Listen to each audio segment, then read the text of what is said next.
Pagi guys, tentang XRP banyak orang yang minta saya bahasin dan jujur XRP satu-satunya koin yang salah prediksi.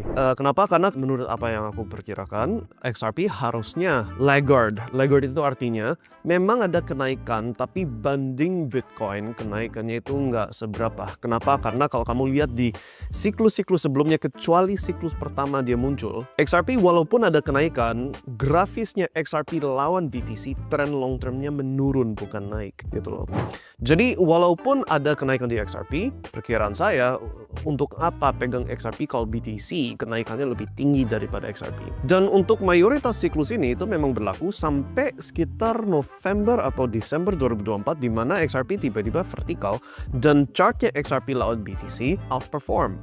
Nah, sejak itu apa yang udah terjadi? Kita semua tahu Donald Trump menjadi presiden. Donald Trump mengumumkan sovereign reserve untuk cryptocurrencies, dan salah satu basket coin atau koin yang dimasukin dalam basket atau keranjang koin yang dijadikan cadangan negara, salah satunya XRP. So Donald Trump itu sebutin beberapa koin yang pantas disimpan sama Amerika. Cardano, XRP, Solana, and ada dua lagi aku lupa namanya, nanti ditampil sama editor. Right? Semua itu coin Americans. And then dia sebut secara lisan, of course aku juga cinta Bitcoin dan Ethereum. So sebenarnya kalau kamu mau tahu apa itu basket atau keranjang koin yang bisa cukup yakin bahwa setidaknya harganya naik lawan dolar, koin-koin itu yang udah disebutin sama Donald Trump yang dimasukin ke keranjang coin reserve. Nah, omong gitu. So sekarang kita ada di mana? Kalau kita lihat ke harganya XRP sekarang jadi $3.18 sekian. Ini kita omong di Juli 2025. Masalahnya di sini. Pandangan kamu harus melihat apa yang kupegang relatif ke Bitcoin atau relatif ke koin lain bisa outperform atau enggak gitu loh. Jadi yang kamu ingin adalah portfolio kamu bisa outperforma yang standar gitu loh. Oke? Dan gak ada yang bisa tahu persis koin mana yang akan melakukan itu. Itu kenapa ada distribusi resiko. Itulah kenapa ada risk management, money management. Itulah kenapa ada dana saya misalkan 1M gak all in ke satu koin atau satu aset bahkan, tapi dicampur gitu loh. Oke? Dengan resiko dan reward yang sudah diukur. Jadi kalau misalkan kita bisa lihat Bitcoin resikonya tinggi nggak? Actually sangat rendah. Kalau kita pakai patokan indikator namanya Sharpe ratio. Sharpe ratio-nya si Bitcoin terendah di semua aset termasuk dibandingin sama S&P 500, itu indeks sahamnya Amerika. Dibanding emas, dibanding properti, Sharpe ratio yang paling rendah mesti Bitcoin. Oke? So, safety-nya tinggi banget, reward-nya banding aset tradisional tinggi, tapi banding altcoins nggak tentu better. Gitu loh, tergantung altcoin yang mana. Apalagi di saatnya alt season. Oke? So, kalau sudah tahu itu, jumlah yang dimasukkan ke contoh Bitcoin dalam contoh ini bisa lebih besar banding jumlah yang dimasukkan ke kayak kemarin itu kita ada sebutin koin di channelnya MyStack namanya Pump Fund, atau Pump Token. Nah, walaupun kita ada tesis bahwa ini harusnya ada kenaikan, resiko kita cuma 2% gitu loh. Nah, kebetulan sejak kita masuk di 4 miliar market cap, dia ada penurunan sekarang ini saat saya lagi rekam, dia di sekitar 3 miliar market cap. Jadi ada penurunan 25% dari harga entry kita. Nah, kalau kita all in duit kita ke Pump Fund, sebagai contoh ya, ini kan resikonya tinggi tapi mungkin rewardnya juga bisa tinggi, right? Itulah kenapa kita masuk 2%. Kalau kita masuknya 100%, kita menjerit ini. Udah deg-degan, minus 25%, di cut loss atau gimana. Tapi karena sudah terhitung resikonya mau berapa, yes, koin ini kebetulan lagi drop dari 4 miliar ke 3 miliar sekian sejak saya lagi rekam sekarang. Nah, apakah dia turun ke 0? Gak tahu, gitu loh. Tapi apakah dia juga bisa naik 10-20 kali lipat dari harga sekarang? Mungkin, tapi resiko sudah terukur di 2% untuk kasusnya si Pump Fund. Oke? Nah, cerita konsep-konsep ini karena inilah pola pikiran yang kamu harus pakai saat kamu memutuskan aku masuk ke XRP atau ke koin lain atau kemana. Yang kamu harus nilai adalah potensi kenaikannya berapa, resiko relatif ke aset lain seberapa resiko, oke? Dan itu yang menentukan berapa banyak yang masuk. Nah, kalau kita lihat ke sekarang di Juli 2025, XRP sudah dapat kenaikan 5x atau berapa ya? Kalau nggak salah 5x dari waktu dia sebelum booming di akhir-akhir 2024 dari 50 sen ke 3 berarti 6x.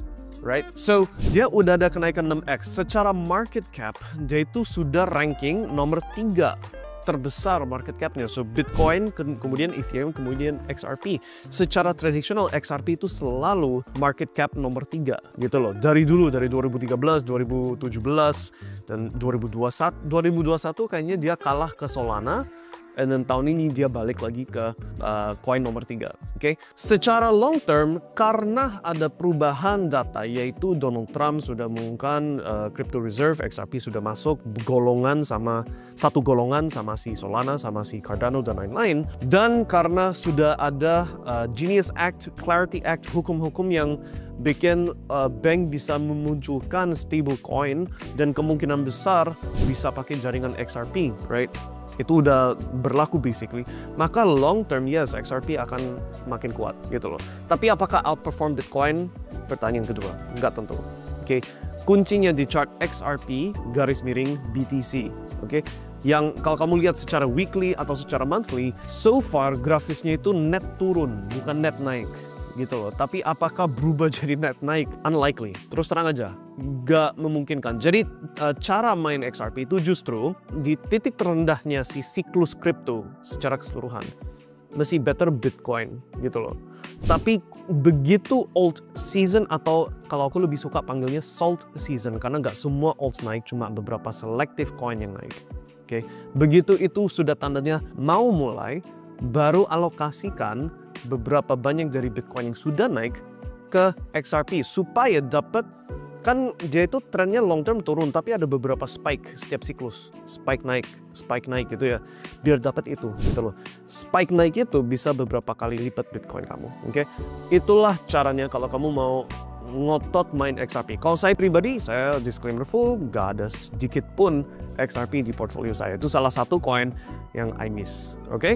But it doesn't matter, gak penting, karena prinsipnya yang dipakai, karena nggak cuma XRP yang outperform atau underperform. Ada banyak koin-koin lain, salah satunya Ethereum, salah satunya Solana, salah satunya, so itu pola pikiran yang dipakai. Bukan, oh cinta pada satu koin, tapi kamu itu berada di titik mana di siklus, resiko yang ada kalau kamu belinya sekarang seberapa besar, reward kalau kamu masuknya sekarang bisa seberapa tinggi. Nah, kalau kita ngomong XRP yang sudah market cap nomor 3, ya berarti dia Ethereum 438 miliar, XRP 188 miliar, right? Sudah dekat. So, sisa kenaikan harus Ethereum-nya naik banyak, baru XRP mungkin ada potensi kenaikan lagi. Tapi saya lebih cenderung bilang XRP mayoritas gerakannya sudah dapat. Kalaupun ada kenaikan lagi, berapa sih? 50%, dua kali lipat dari $3 sekian. Itu udah mentok-mentok banget gitu loh. Right? Menurut saya. Oke, I lebih prefer di titik sekarang di Juli 2025 pegangnya itu koin-koin yang 2-3x tapi resikonya mesti di bawah sini, safety-nya cukup tinggi. Safety ratingnya, right? Itu sudah saya share beberapa coin, secara publik sudah share, secara privat pun juga sudah kita share beberapa coin yang resikonya lebih tinggi tapi rewardnya jauh lebih tinggi juga, right? So pentingnya adalah untuk ngambil pola pikiran yang tadi saya ambil gitu loh. Bukan oh cinta XRP atau enggak. Kita mau long term XRP mesti akan ada enggak? Kemungkinan besar ya, karena sudah basically udah choice nomor 1 untuk para pihak bank untuk transaksi internasional. Oke, so bagian itu yes. Cuma itu bukan yang penting, kan itu bagiannya bank untuk operasional bank. Kamu sebagai investor carinya itu XRP bisa outperform Bitcoin nggak? Dan jawabannya hanya di bulan-bulan tertentu setiap siklus gitu loh.